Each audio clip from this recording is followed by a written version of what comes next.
दोस्तों इस बार एनटीए ने एक बहुत बड़ा ब्लंडर किया है। वो ये है कि अभी से आपको caste certificate, OBC non creamy layer का सर्टिफिकेट सेंट्रल कैटेगरी का पुटअप करने के लिए आपको बोला गया है। और ये एक मैंडेटरी फील्ड है। यदि आप इसको पुटअप नहीं करते हैं तो आपका फॉर्म आगे एक्सेप्ट ही नहीं होता।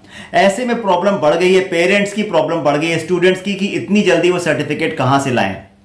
बहुत ऑब्वियस है कि यदि मैं ओबीसी नॉन क्रीमी लेयर को बिलोंग करता हूं और मेरी जो इनकम यदि 8 लाख से ऊपर आ रही है या कम है तो मेरे को उसकी जो आईटीआर भर के ही मेरे को उसका सही ऑथेंटिकेशन मिलेगा। और वो अभी भरेगी नहीं, वो भरेगी मार्च में, और अभी जनवरी अटेम्प्ट के लिए सारी डिटेल मांग रहे हैं। और इसी तरह से प्रॉब्लम हो रही है जो बच्चे ईडब्ल्यूएस कैटेगरी को बिलोंग करते हैं। तो इसके लिए बहुत ही अच्छा निराकरण अभी मैं आपको बता रहा हूं, इसको समझ लीजिए। देखिए, यदि आपके पास में ओबीसी नॉन क्रीमी लेयर वालों के लिए यदि आपके पास में स्टेट सर्टिफिकेट है, सेंट्रल सर्टिफिकेट नहीं है, तो आप स्टेट सर्टिफिकेट को अपलोड कर दीजिए। आप उसकी डिटेल यहां पे डाल दीजिए। जब होगा तब हम इसको एडिट करके सेंट्रल डिटेल्स डाल देंगे।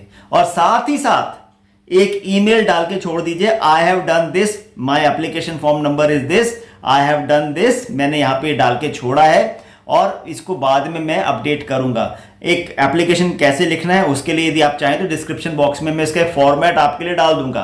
अभी तक इससे पहले क्या होता था, एक आपको अंडरटेकिंग देनी होती थी जिसका फॉर्मेट ऑलरेडी दिया होता था, मगर इस बार अंडरटेकिंग देने के लिए दिया नहीं है।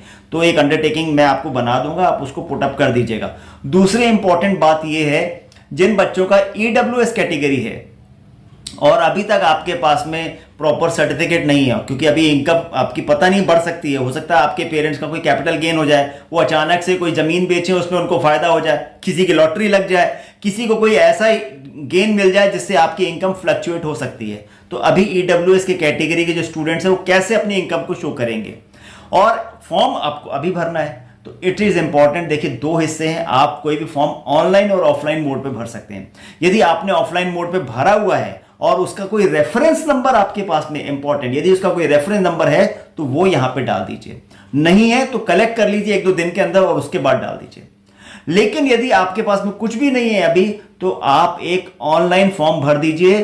जैसे मध्य प्रदेश में एमपी ऑनलाइन सेंटर्स हैं, वो हेल्प सेंटर्स में आप जाके वहां पे आप फॉर्म भर दीजिए। फॉर्म भरते ही आपके पास में एक रेफरेंस नंबर आएगा, एक आरडी रिसीव डॉक्यूमेंट नंबर आएगा।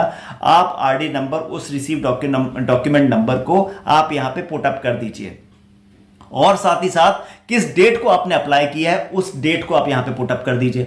और तीसरा है, आपको पता है कि ये सर्टिफिकेट कौन बनाता है, नायब तहसीलदार बनाता है, तहसीलदार बनाता है, डीएम बनाता है, मजिस्ट्रेट बनाता है। जो भी अथॉरिटी जिसके पास में फाइनली दिया गया है उससे आप डिटेल, जो उस अथॉरिटी की डिटेल आपके यहां पे डाल दीजिए, ताकि आपके फॉर्म का ये स्टेप कंप्लीट हो। इसके कारण आप अटक गए और आप अभी से जाके दे ही नहीं पाए फॉर्म, तो आपको बहुत नुकसान होगा। तो इन छोटी छोटी बातों को आप ख्याल रख के अपना फॉर्म भर सकते हैं। किसी भी और प्रॉब्लम के लिए आप मेरे को डायरेक्टली फोन कर सकते हैं। लास्ट ईयर तक आपके पास में इसका ऑप्शन था, अंडरटेकिंग ऑप्शन था, और कोई भी सर्टिफिकेट यदि 2024 का अटेम्प्ट था तो अप्रैल 2024 के बाद का सर्टिफिकेट मांगा गया था, और उसका ऑथेंटिकेशन जब जोसा का सीट एलोकेशन का टाइम था तब मांगा गया था। मगर सिंस इस बार ये लोगों ने पहले ही मांग लिया है, प्रॉब्लम तो हमारी बढ़ गई है, कुछ ना कुछ तो करना पड़ेगा। तो ये छोटा सा आप स्टेप कर लीजिए, इससे आपकी प्रॉब्लम बहुत हद तक सॉल्व हो जाएगी।